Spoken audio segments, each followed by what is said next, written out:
এত অত্যাধিক গরম পড়েছে যে এখনই আম পড়তে শুরু করে গেছে। জ্যৈষ্ঠ মাস পড়েনি এখনও, ব্যাস বৈশাখের শেষ আর জ্যৈষ্ঠ শুরু।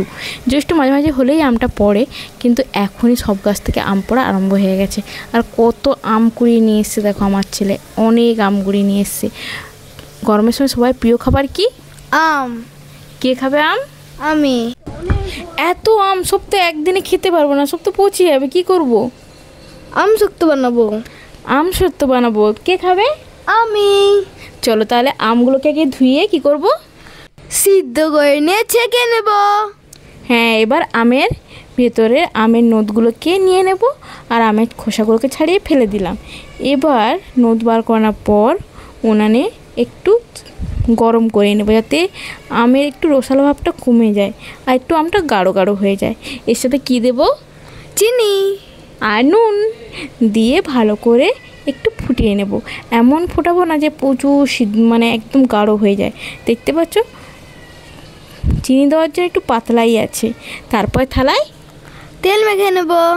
হ্যাঁ, থালায় তেল মেখে নিয়ে এর মধ্যে আমের নোদটাকে একটু একটু করে দিয়ে ভালো করে থালাটাকে ঝাঁকিয়ে নেব, যাতে চারদিকে সমানভাবে নোদটা যায়, কোনো দিকে মোটা কোনো দিকে পাতলা না থাকে। আর খুব মোটা কিন্তু দেওয়া যাবে না। দেখতে পাচ্ছ একটু একটু করে নোদ নেব আর থালাকে খুব ভালো করে ঝাঁকিয়ে নিলেই নোদগুলো চারপাশে একদম ছড়িয়ে যাবে।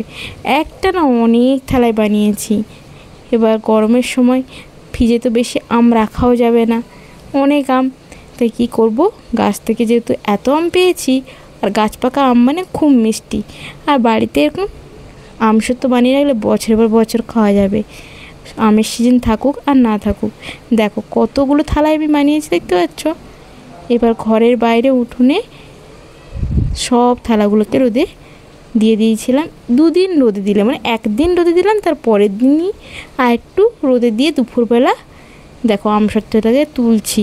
দেখো কি সুন্দর উঠছে, একদম পুরো অরিজিনাল আমসত্ত্বর মতন কালার এসে, কোনো ফুড কালার টালার আমরা কিচ্ছু দিইনি, একদম যেরকম, যেহেতু গাছ পাকা আম তাই এমনিই কালার এসে যাবে, কোনো ফুড কালার দেওয়ার প্রয়োজনও হবে না। এবার বুঝতে পারছো যে আমসত্ত্বটা পাতলা হলেও কিন্তু এতটা পাতলা নয় যে তোমার একদিক থেকে আরেক দিকে থালা দেখা যাবে, একটু গাঢ় হবে। আর কত সুন্দর উঠে যাচ্ছে। একটু তেলটা ভালো করে দিতে হবে, অবশ্যই থালাটা মুছিয়ে নিয়ে তারপর তেল মাখাবেন। ভিজে থালায় কিন্তু তেল মাখালে কোনো মতো হবে না। আমাদের আমসত্ত্ব রেডি। আমসত্ত্বটা এতটাই টেস্টি হয়েছে, পরে ভিডিওতে দেখাবো আমসত্ত্বটা খেতে কেমন হয়েছে। আর তোমাদের ভিডিওটা কেমন হলো একটু কমেন্ট করে জানিও।